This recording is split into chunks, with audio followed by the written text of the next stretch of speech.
वृंदावन के पास एक छोटा सा गांव था। वहां माधव नाम का एक युवक रहता था। मन से भक्त था, पर जीवन में कई उलझनें थीं। एक दिन वह सत्संग में गया। वहां एक संत ने कहा, जो बात तुम्हारी गुप्त हो उसे संसार में मत फैलाओ।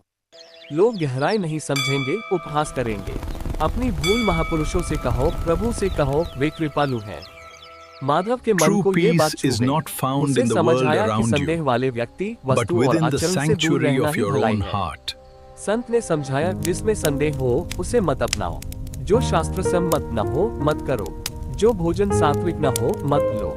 जो संग ओछा हो O उससे Lord दूर रहो। Krishna, माधव ने उसी please दिन से निश्चय accept किया my कि वह अपनी humble जीभ, offering. कान और नेत्र को संयम में जय श्री रखेगा। कृष्ण। गलत देखने से बचा, उल्टा सुनने से बचा और कटु बोलने के स्थान पर मौन साध लिया। धीरे धीरे उसने हर वस्तु पहले भगवान को अर्पित करनी शुरू की। भोजन हो, जल हो या वस्त्र, सब पहले ठाकुर जी को समर्पित करता, फिर प्रसाद मानकर ग्रहण करता। उसे समझ आया कि जो बिना अर्पण के भोगता है वह बंधन में पड़ता है, और जो यज्ञशिष्ट अमृत ग्रहण करता है वह शुद्ध होता है। उसने कभी मनमानी नहीं की, शास्त्र और संत की आज्ञा को ही प्रमाण माना। एक बार उसके जीवन में भारी संकट आया। व्यापार में हानि हुई, घर में रोग आया, मन डगमगाने लगा।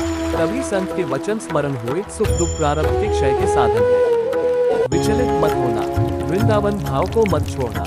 माधव ने धैर्य रखा, न दुख में रोया न सुख में फूला। उसने सोचा, मैं न स्त्री हूँ न पुरुष, मैं तो चिदानंद स्वरूप आत्मा हूँ।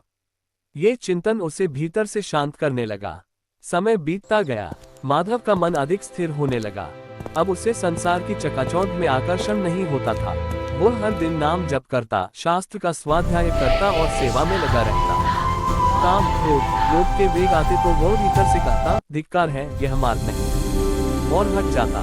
एक दिन भोर के समय जब वह ध्यान में बैठा था, उसे लगा जैसे वह वृंदावन की कुंजों में पहुंच गया है।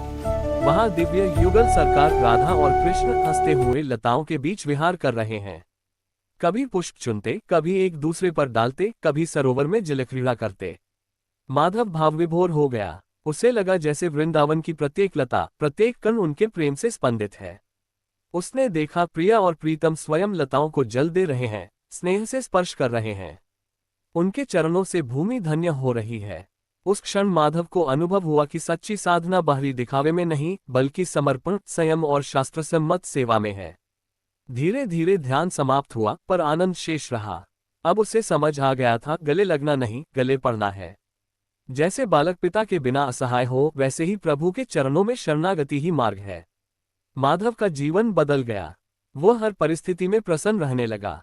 न भविष्य की चिंता, न लाभ हानि का भय। उसे विश्वास था, प्रभु जो करेंगे वही कल्याण होगा। और उस विश्वास में उसे वही अमृत मिल गया जिसकी खोज में वह भटक रहा था।